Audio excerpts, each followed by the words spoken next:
Efésios capítulo 1. Leremos do verso número 15 ao verso número 23.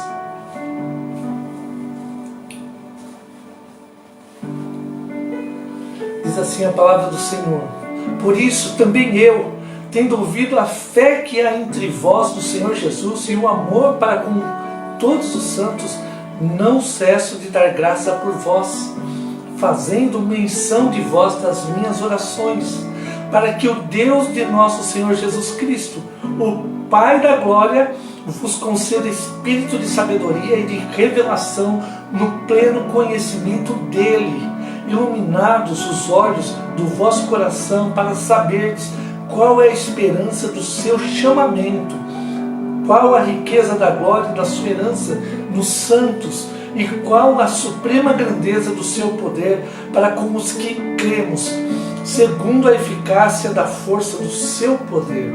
Verso 20: o qual exerceu ele em Cristo, ressuscitando dentre os mortos e fazendo-o assentar à sua direita nos lugares celestiais, acima de todo principado e potestade e poder e domínio e de todo nome que se possa referir, não só no presente século, mas também no século vindouro, e pôs todas as coisas debaixo dos pés, e para ser o cabeça sobre todas as coisas, o deu à igreja, a qual é o seu corpo, a plenitude daquele que a tudo enche em todas as coisas. Eu quero destacar aqui um verso que eu gostei muito, o verso 22, e pôs todas as coisas debaixo dos pés, e para ser o cabeça de todas as coisas, o deu à igreja. Então, Paulo, neste momento, ele está dizendo: olha, nessa carta eu quero trazer algo importante a vocês. Igreja de Éfeso, uma igreja que tem tantas dificuldades, tantas lutas, e agora Paulo vai dizer: eu preciso contar algo importante para vocês, porque vocês precisam estar preparados, vocês precisam ir além daquilo que aparentemente é a nossa vida. Vocês precisam se preparar e estar prontos para o que Deus tem chamado eu e você a viver, a igreja do nosso tempo, do nosso século. E ele começa, o apóstolo Paulo começa a dizer à igreja de Éfeso, em primeiro lugar, voltando agora ao verso número 17, ele vai dizer: vos concedo o espírito de sabedoria. Então, em primeiro lugar, sabedoria e revelação. Vamos ler o verso 17: para que o Deus do nosso Senhor Jesus Cristo, o Pai da glória, vos conceda espírito de sabedoria e de revelação no pleno conhecimento dele.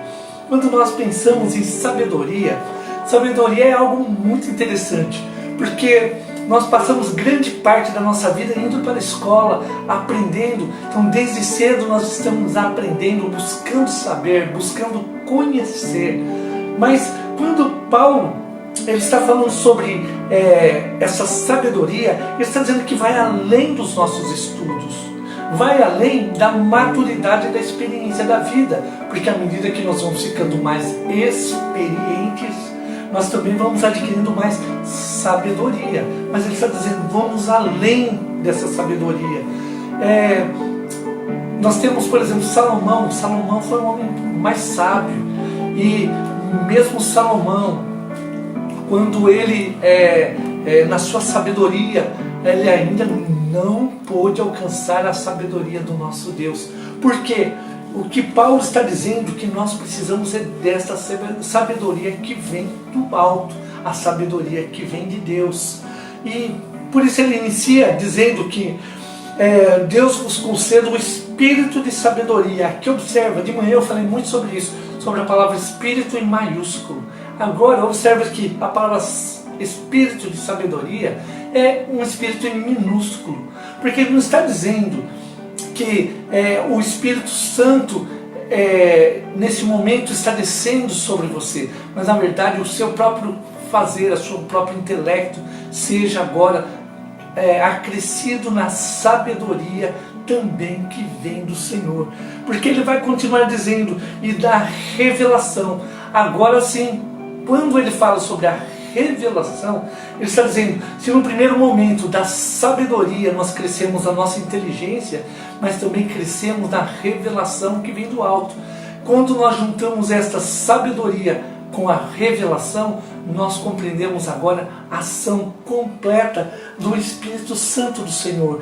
É um cuidado, uma sabedoria que traz cuidado também para que nós nos aprofundemos na palavra e no conhecimento do Senhor. Compreenda qual a grandiosidade do chamamento que temos de Deus. É isso que ele está dizendo. Agora você precisa ter uma compreensão sobre esse chamado que Deus tem para você e tem para a minha vida também. A mesma revelação, a revelação que precisa ser do alto, assim como a palavra de Deus. Se você pega a palavra de Deus e lê sem ter esse discernimento, é apenas um livro como qualquer outro. Você vai encontrar ali dramas, você vai encontrar várias histórias, você vai encontrar ironia, crítica, você vai encontrar vários gêneros ali.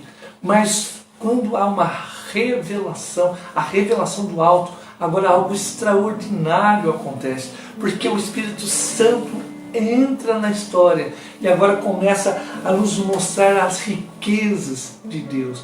É como, eu já citei esse exemplo, como nós olharmos a água por cima.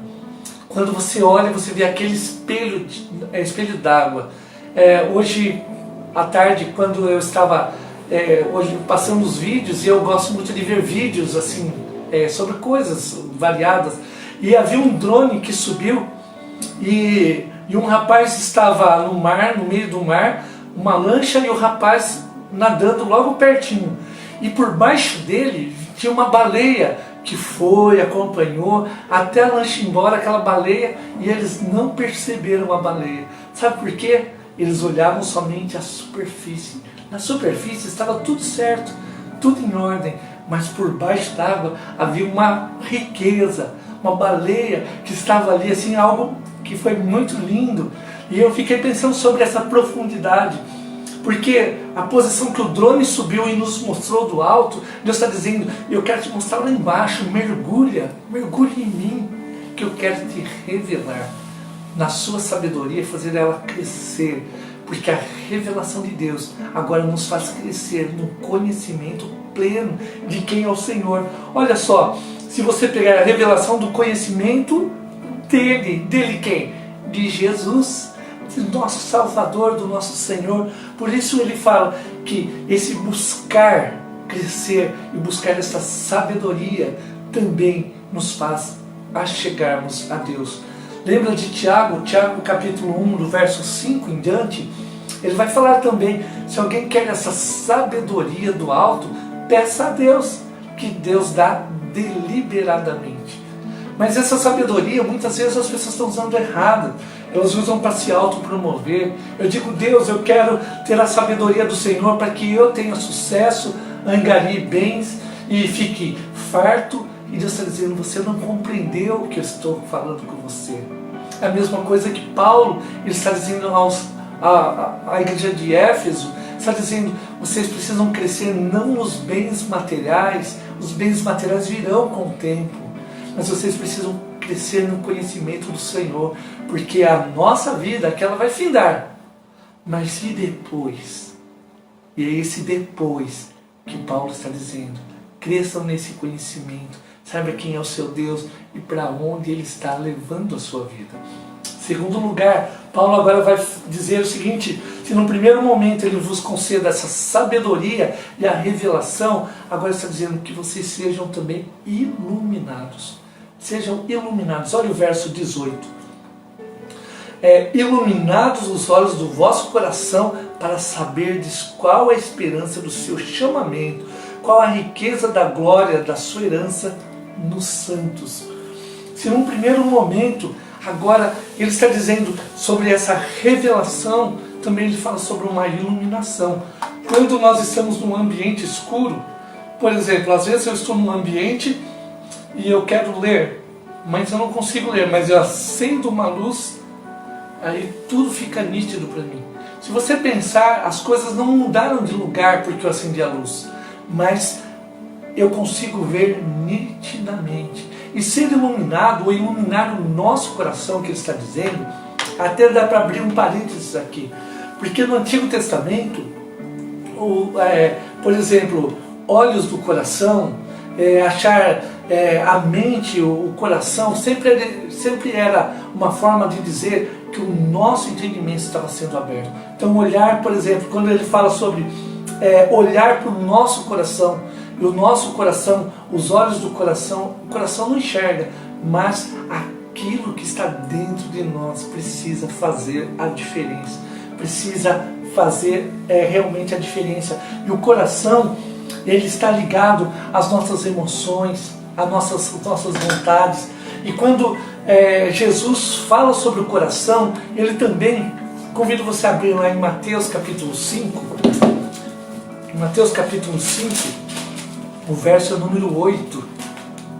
O próprio Senhor Jesus, ele está falando sobre o coração, a importância do nosso coração estar limpo também. Olha só o verso número, capítulo 5, verso número 8.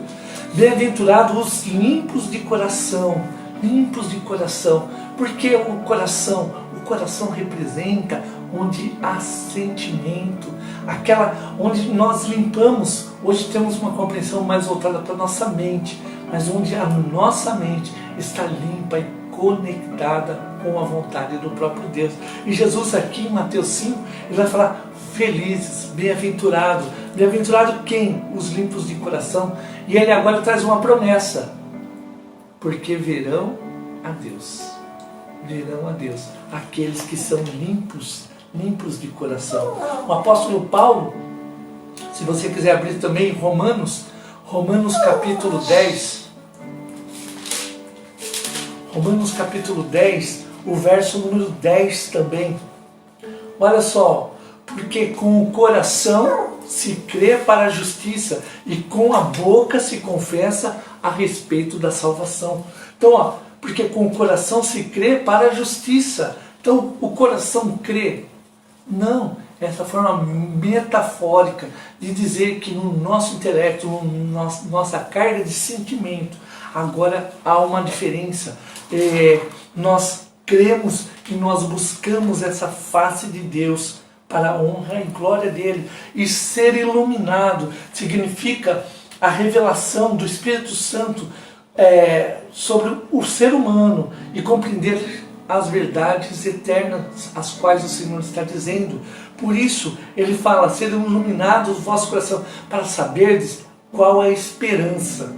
Qual esperança você tem confiado?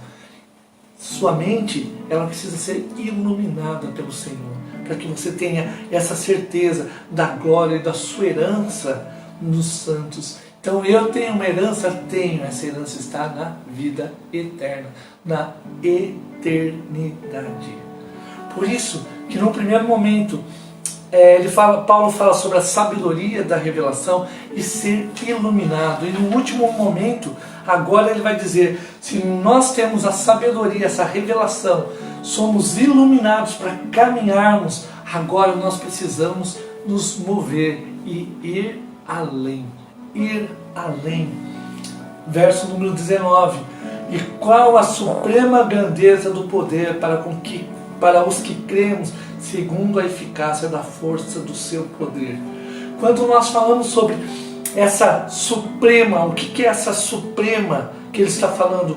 A suprema grandeza. A palavra suprema, no grego, o pérbalo é lançar além, ou ir além, ultrapassar. Então isso significa a palavra suprema. Então nós precisamos fazer isso. É o pérbalo, nós precisamos ir além, nós precisamos ultrapassar. Ultrapassar o quê? Aquilo que nos prende. Deus, eu tenho conversado com o Senhor sobre essa série de sermões que eu tenho conversado com os irmãos, porque Deus vem direcionando de uma forma que eu também busco compreender aquilo que Deus está falando. E eu percebo que Deus tem falado sobre a importância de deixarmos a nossa vida ser conduzida pelo Senhor. A importância de nós compreendermos a nossa identidade e ir além. Ir além para onde, pastor? Ir além, ou seja, se colocar na vontade de Deus, na brecha, segundo a vontade de Deus, aquilo que Ele já está realizando. Por exemplo, eu penso na pandemia. A pandemia, nós vemos tantas coisas e a gente que até nos assusta se você pensar humanamente. Mas quando nós olhamos para o que está acontecendo, fica nítido a mão de Deus conduzindo todos os momentos, todas as coisas, tudo está debaixo da vontade dEle, nada passa desapercebido aos seus olhos, porque o nosso Deus é poderoso, e Ele está dizendo: minha igreja, desperta, você precisa ir além das quatro paredes, as quais vocês têm se enclausurado. Muitas vezes as igrejas começam a pensar para dentro: eu preciso crescer, eu preciso ter, eu preciso ser. E o tema desse ano foi bem curioso, porque geralmente a gente fala que eu preciso ser para poder ir. E o tema da nossa igreja era ir e ser. Ou seja, nós precisamos nos mover para que essa nossa identidade seja forjada em Cristo.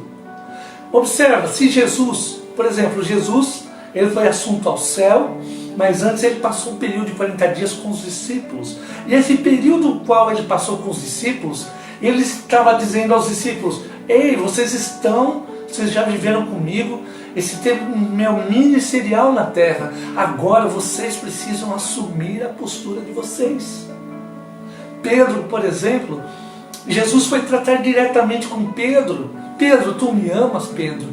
Jesus está dizendo: Pedro, você precisa ser restaurado para você ir, porque você vai ver o que você será se você estiver nas minhas mãos. Se você vencer aquilo que te prende, se você vencer a sua limitação pessoal. Ele está dizendo: eu tenho grandes coisas para você, Pedro. Da mesma forma, a mesma palavra nos alcança. Precisamos ir além, ou seja, caminhar na vontade de Deus.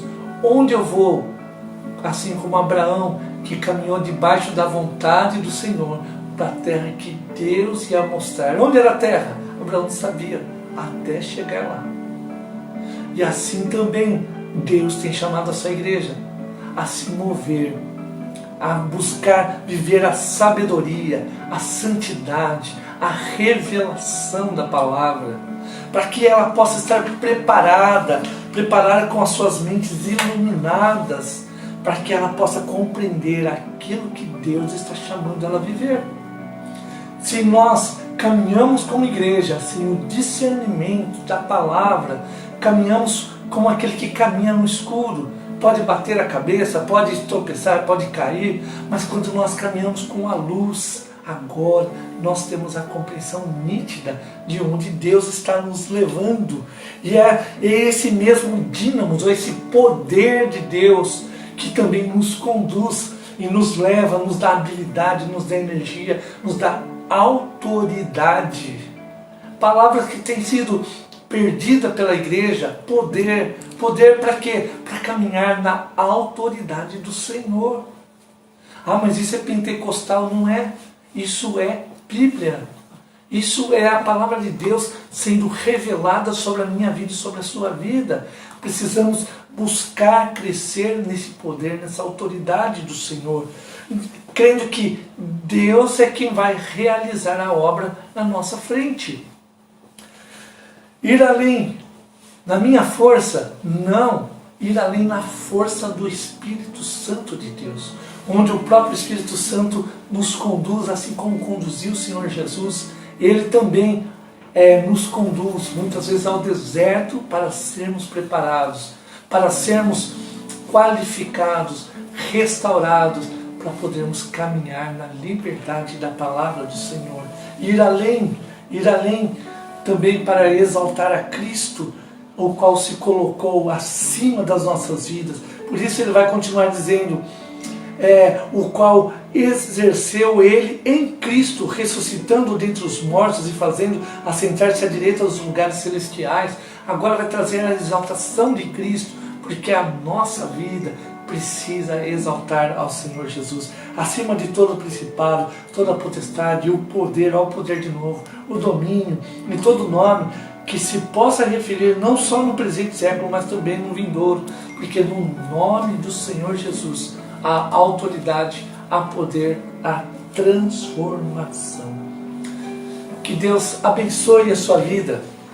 Quero concluir dizendo que essa semana você possa experimentar mais da presença santa do Senhor. Que você possa olhar e mergulhar nessa palavra de vida e experimentar daquilo que Deus tem chamado você a viver. Como igreja, uma igreja que busca ao Senhor em oração, a qual tem a responsabilidade de levar a palavra viva para aqueles que estão em trevas, para aqueles que necessitam ser alcançados pelo Senhor. Por isso, eu quero mais uma vez concluir aqui a palavra conclusão, né? Quero mais uma vez dizer a você, continua firme no Senhor, busque essa sabedoria, busque essa iluminação e vá além no nome do Senhor Jesus. Amém? Então que Deus te abençoe. Eu quero orar com você. Querido Deus, nós exaltamos ao teu nome pela tua palavra viva, Pai, porque a tua palavra não volta vazia. Nós cremos, ó Pai, que o Senhor tem grandes coisas para o teu povo. Por isso nos capacita, nos dá sabedoria vinda do alto, ilumina a nossa mente, para que possamos compreender aquilo que vem do Senhor. Que o Senhor, ó Pai, nos dê autoridade para ir além em teu nome. Que a nossa vida não passe somente como mais uma vida que se passou, mas seja uma vida de glorificação e abundância da presença do Senhor. É a nossa oração em Jesus. Amém.